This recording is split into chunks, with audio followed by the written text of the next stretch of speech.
महात्मा कबीर साहब है। कबीर कौन सा कबीर? जो काशी में, जिसको हम धाड़क दुल्हा कहते थे। तो जिस दिन आपके हृदय ने ये बात मान ली, और ये भी तब समझ पाओगे जब आप ज्ञान समझोगे, और ज्ञान में ये भी समझ पाएगी कि ये सुप्रीम पावर है, सबसे सर्वशक्तिमान यही परमात्मा है, और ये हमारे सब पापों का नाश कर सकता है। बाकी ना ब्रह्मा जी कर सकते, ना विष्णु जी, ना शिव जी, ना गणेश जी, ना राम, ना कृष्ण, और न ही ये ब्रह्म और न पर ब्रह्म यानी अक्षर पुरुष।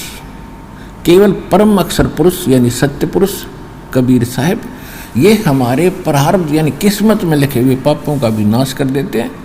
और जो पहले के संचित कर्म, जिनके आधार से हम आगे 184 प्रकार के प्राणियों के शरीरों में हमने दुख उठाना था, वो मूल वो संचित को कर्म है, उसका मूल 84 लाख योनियों में जाने का। तो परमात्मा उनको भी फूकेंगे, उनको भी नाश करेंगे। कर्म भरम ब्रह्मंड के मैं पल में करहूँ नेश, जिन हमारी दुहाई दी सो करो हमारे पेश, कबीर साहब कहते हैं। फिर कहते हैं जब ही सतनाम हृदय धरो। हृदय धरो का मतलब है जो हृदय से मान लिया कि सचमुच ये मंत्र है, गॉड गिवन है, तो परमात्मा का दिया हुआ, भगवान का बताया हुआ, और उसकी प्यारी आत्माओं जिनको हम महान संत मानते थे, उन्होंने यही जाप किए, तो ये हृदय में तब समाएगा कि सचमुच हम जो साधना करें फाइनल है। इसके अतिरिक्त पृथ्वी पर कोई भक्ति नहीं है जो श्रेष्ठ है। तो तब कहते हैं जब ही सतनाम हृदय धरो और भयो पाप को नाश, तभी नाश हो जाएगा सब पापों का।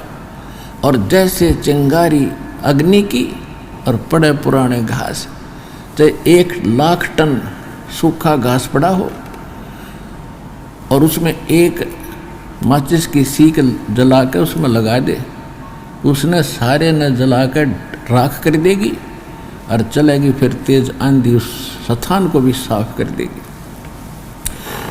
ऐसे आपका पुराना घास यानी पुराने संचित कर्म धर्मराज के दरबार में आपके अकाउंट में ढेर सारे बिना गिनती के, तो मालिक उनको भी फूकेगा, तभी तो 84 लाख योनियों में जाने से हम बचेंगे। और आने वाले जीवन, इस जीवन में जो दुख हमारे कर्म के होंगे, पिछले संस्कार हैं ये, पिछले संस्कार से आज सुखी है, जिस नकली सुख को हम सुख मानते हैं, और पिछले संस्कारों से, पापों से हम दुखी हैं। तो परमात्मा इस प्रारब्ध के पाप को भी नाश करेगा। तो तभी हम इसलिए भगवान की खोज करते थे कि हम पर कोई आपत्ति ना आवे और हमारे बच्चे भी सुखी रहें, हम भी सुखी रहें, ठीक ठाक अपना जीवन निर्वाह करें और भक्ति जरूर करें। तो पहले तो हम केवल कहीं जाते थे तो जैसे ये होता था बिजनेस में अच्छा लाभ हो, बच्चे सुखी हों, बस दैट्स ऑल। अब हमें वास्तविकता का ज्ञान हुआ कि मोक्ष पहले हो, छोटा मोटा कष्ट भी बेशक बना रहे पर मोक्ष हो, तो कष्ट भी नहीं होने देंगे भगवान। जब मोक्ष देंगे तो कष्ट युक्त व्यक्ति भक्ति कैसे करेगा? और घना सुखी हो गया तो भी भक्ति नहीं करता, ये भी परमात्मा ने खूब मालूम है, वो बालक नहीं है। तो परमात्मा कहते हैं कि जिस समय आप हमारी शरण में आ जाते हो, परमात्मा कबीर जी की शरण में, तो उस समय आपको ये दृढ़ विश्वास कराना अनिवार्य है कि कबीर भगवान है, इसके अतिरिक्त पृथ्वी पर कोई परमात्मा नहीं, और इससे अतिरिक्त कोई सत्साधना नहीं, जो सतलोक आश्रम वाला जिला हिसार में ये दास प्रदान कर रहा है। तो उस दिन आपका हाथ पकड़ लिया भगवान ने, और समर्थ जिसका साथ देता है वो छोड़ता नहीं। फिर तो सबसे पहले आपने परमात्मा पर विश्वास दृढ़ करना पड़ेगा। कुछ भगत तो ऐसे आते हैं, टीवी किसी ने बता दिया कि उस टीवी में देखो बड़े लोग सुखी हो रहे हैं, और वो एक बार देखते ही भाग लेते हैं, बस हम तो ठीक होने जा रहे हैं। इस उद्देश्य से यहाँ आने की कतई आवश्यकता नहीं कि हम ठीक होने जा रहे हैं।